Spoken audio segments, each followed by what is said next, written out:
C'est une inéquité qui nous coûte vraiment cher. Mario Simard a reçu la visite de plusieurs entrepreneurs de son comté qui cherchaient de l'aide financière pendant la pandémie.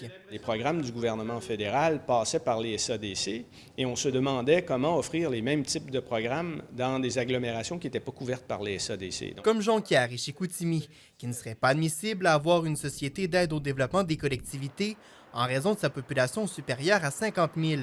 Pour le député de Jonquière, c'est un non-sens de pénaliser certains entrepreneurs. Si vous êtes sur le boulevard Sainte-Geneviève et votre adresse est dans l'ancienne agglomération de Canton-Tremblay, vous avez accès à l'aide des SADC. Mais si vous êtes sur le même boulevard Sainte-Geneviève dans l'ancienne agglomération de Chicoutimi, bien, vous avez droit à aucune aide de la part du gouvernement fédéral. C'est complètement illogique. Lors des fusions municipales en 2002, des villes de taille équivalente à Saguenay comme Trois-Rivières ont développé des programmes d'aide, mais dans les deux arrondissements saguenayens, rien n'aurait été créé.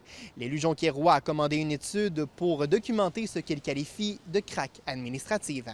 Graduellement, la couverture territoriale s'est faite sur tout le territoire, sauf Chicoutimi, Jonquière et Gatineau. Gatineau étant la 140e ville, ils sont dans le 10 % de villes les plus riches du Québec. Ils ont 2 fois le taux de croissance économique du Québec. On est content pour eux, il n'y a pas de problème.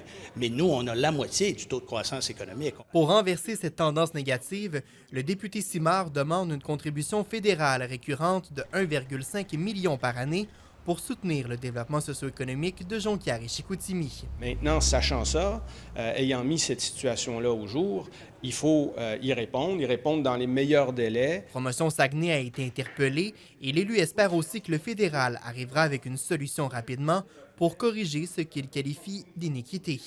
David-Alexandre Vincent, TVA Nouvelles, Saguenay.